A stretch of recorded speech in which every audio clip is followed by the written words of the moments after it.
향가의 벗 여러분 안녕하십니까? 동국대 세계불교학연구소 향가만엽집 연구실장 김용혜입니다. 오늘은 광복절 특집을 준비해 보았습니다.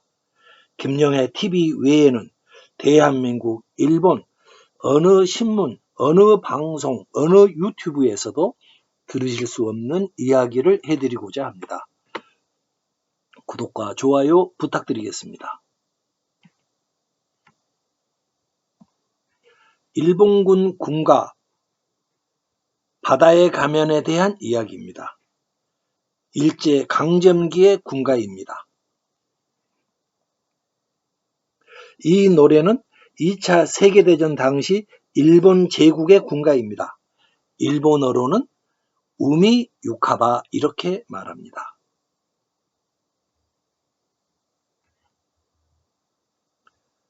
바다에 가면 이 군가는 2차 세계대전 때 일본 국민들에게는 국가인 기미가요에 이어서 일본 제국 제2의 국가로 취급받았다고 합니다. 일제 강점기 치하에 우리 국민들도 우리 민족들도 모든 지표에서 제창해야 했습니다.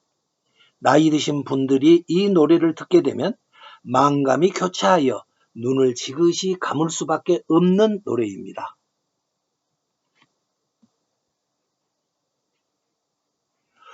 바다에 가면 이 노래는 가사와 곡이 워낙에 비장한 느낌을 주고 있습니다.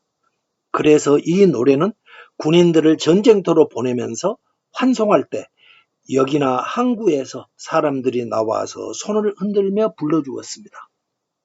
특히 일본 제국은 2차 세계대전 끝부분에 가서는 패전을 거듭하자 이 노래를 집중적으로 틀어주었습니다.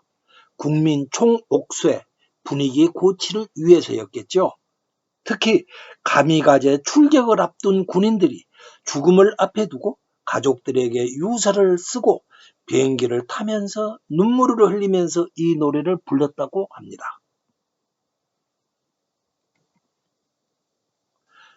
그런데 놀라운 일이 있습니다. 이 노래의 가사는 2차 대전 때 만들어진 것이 아닙니다. 알고 보았더니 뜻밖에도 향가였습니다.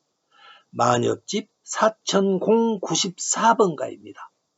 야카모치라는 작가의 작품입니다. 야카모치의 작품 4094번가의 한 구절이었던 것입니다. 이 동상이 일본 도야마에 있는 야카모치의 고향 도야마, 현재의 다카오카시에 있는 야카모치의 동상입니다. 야카모치는 서기 738년, 그러니까 백제가 망하고 약 100년 후가 되겠습니다. 20살 때 처음으로 천황과 관련된 직책에 임명되었다가 여러 가지의 난에 연루가 됩니다. 그래서 그는 좌천을 거듭하면서 지방의 한직을 맴돌았습니다. 그러다가 68세의 나이로 서기 785년에 사망하였습니다. 고위직 출신도 아닌 야카모치가 역사에 이름을 남기게 된 이유는 바로 만엽집을 최종으로 편찬한 인물이기 때문입니다. 우리가 공부하는 만엽집이 바로 그가 편찬한 것입니다. 만일 이 야카모치가 없었더라면 일본에 있는 향가도 우리처럼 몇몇 작품들만 남게 되었을지 모릅니다. 만엽집에 실린 작품 가운데 그의 작품 수가 가장 많습니다. 그러니까 가장 많은 향가를 지은 작가가 되겠습니다. 한국과 일본을 통틀어서 그렇습니다. 그런데 그는 서기 759년에 4500 만엽집 4516번가를 제작합니다. 일본의 마지막 향가입니다. 그를 끝으로 해서 일본에서는 향가가 사실상 끝나게 된 것입니다.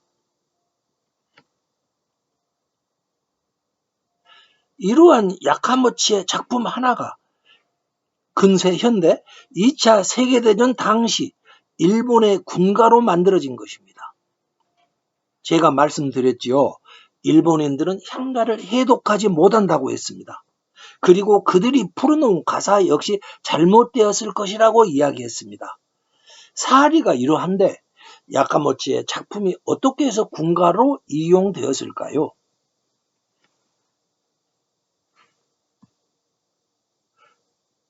야카모치의 마녀집 4094번가는 매우 긴 작품입니다. 상당히 깁니다.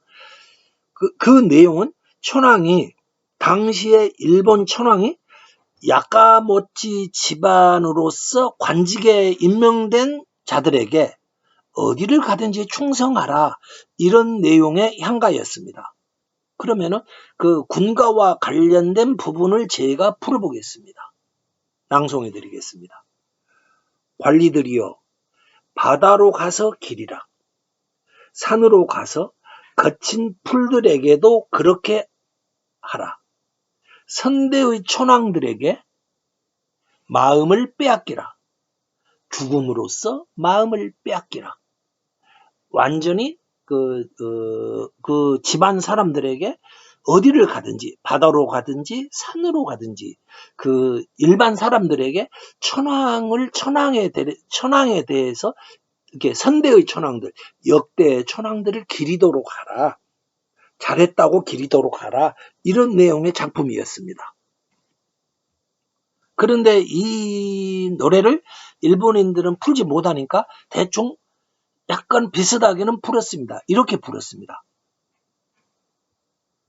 바다를 가면 물에 젖은 시체, 산으로 가면은 풀이 자라는 시체, 우리 대왕의 옆에서 죽어야지. 돌아보는 것 하지 않는다 하고, 이런 내용으로 약간 좀 비슷하긴 하죠. 이렇게 풀었습니다. 그런데 일본 제국은 이렇게 풀어놓은 향가 만엽집 연구자들이 이렇게 푼 내용을 노래에 맞도록 조금 다듬어서 군가의 가사로 만들었습니다. 사진을 보십시오. 어린 아이들까지도 전쟁의 분위기를 몰아넣는데 이 가사를 사용했습니다. 그러면 그들이 어떻게 풀었는가? 최종적으로 그들이 다듬어낸 향가 가사를 보겠습니다. 바다에 가면 물에 젖은 시체, 산에 가면 풀이 자란 시체, 천황의 곁에서 죽는다면 후회란 없으리라. 완전히 천황을 향해서 시체가 되자, 이런 노래 가사로 만든 것입니다.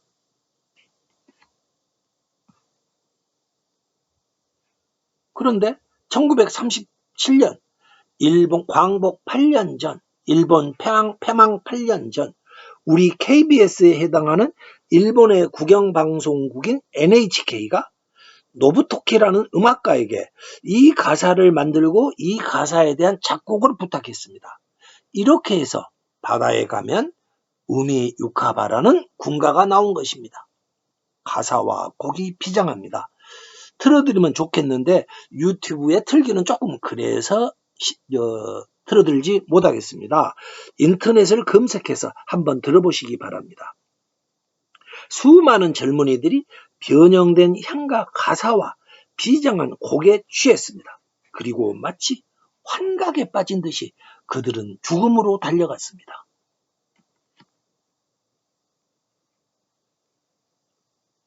향가의 벗 여러분, 제가 질문 하나 드리겠습니다. 맞히신 분은 100점짜리 모범 시청자이십니다. 이 노래를 부르더니 결과가 어떻게 되었겠습니까? 향가의 속성을 안다면은 답을 쉽게 압니다. 그러면 향가의 속성이란 무엇이냐? 지금 이 향가를 짤떡 불러놨지 않겠습니까? 그러면 향가의 속성이란 무엇이냐? 향가는 천지의 귀신을 감동시키는 노래입니다. 그래서 신라 사람들은 향가를 숭상까지도 했습니다. 향가라는 것은 부르는 대로 가사대로 일을 이루어주는 강력한 힘을 가진 노래입니다. 예를 들어서 구지가를 불렀더니 사람들이 왕을 내려달라 했더니 통합의 왕 수로왕을 내려주었습니다. 그러면 만엽집 8번가도 있었죠. 숙전진이라는 제가 고유명사법으로 불러드렸습니다. 숙전진이라는 노래를 불렀더니 어떻게 됐냐? 그 노랫말대로 백제 출병했던 일본군들이 당나라와 신라군대에 의해서 익은 벼와 익은 보리처럼 쑥대밭이 나도록 만들었습니다. 이것이 바로 향가의 위력입니다.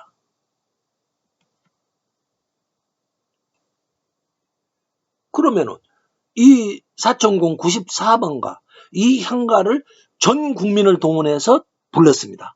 텔레비에서도 부르고 라디오에서도 부르고 심지어 우리나라 국민들까지 동원해서 아침 저녁으로 이 노래를 불러댔습니다. 한면은 그 가사를 제가 다시 한번 가사를 읽어드릴게요. 바다에 가면 물에 젖은 시체, 산에 가면 풀이 자란 시체, 천왕의 곁에서 죽는다면 후회란 없으리라. 이 가사를 온통 불러댄 것입니다. 이 가사 뜻이 뭐냐? 일본군이 바다에서도 산에서도 시체더미가 된다. 이런 내용입니다. 향가는 부르는 대로 이루어지는 노래라고 했죠. 이 향가의 가사대로 일본군은 미드웨이 해전에서 망했고 유황도 이오지마라고 하죠. 이 사진을 보면 유명한 사진입니다. 이오지마의 전투에서도 전투 결과도 가사대로 이루어졌습니다. 가사의 내용대로 이루어졌습니다. 일본군은 이오지마, 유황도라는 조그만 섬 하나에서 19,900명이나 떼죽음했습니다. 가사의 내용대로 바다에서는 미드웨이 해전 바다에서는 물에 젖은 시체가 되었고 이오지마의 산에서는 풀이 자라는 시체가 되었습니다. 그리고 또 가미가제 특공대는 어떻게 됐느냐? 천황의 곁에서 죽어 후회가 없을지 모르겠습니다만 가는 족족 다 죽었습니다.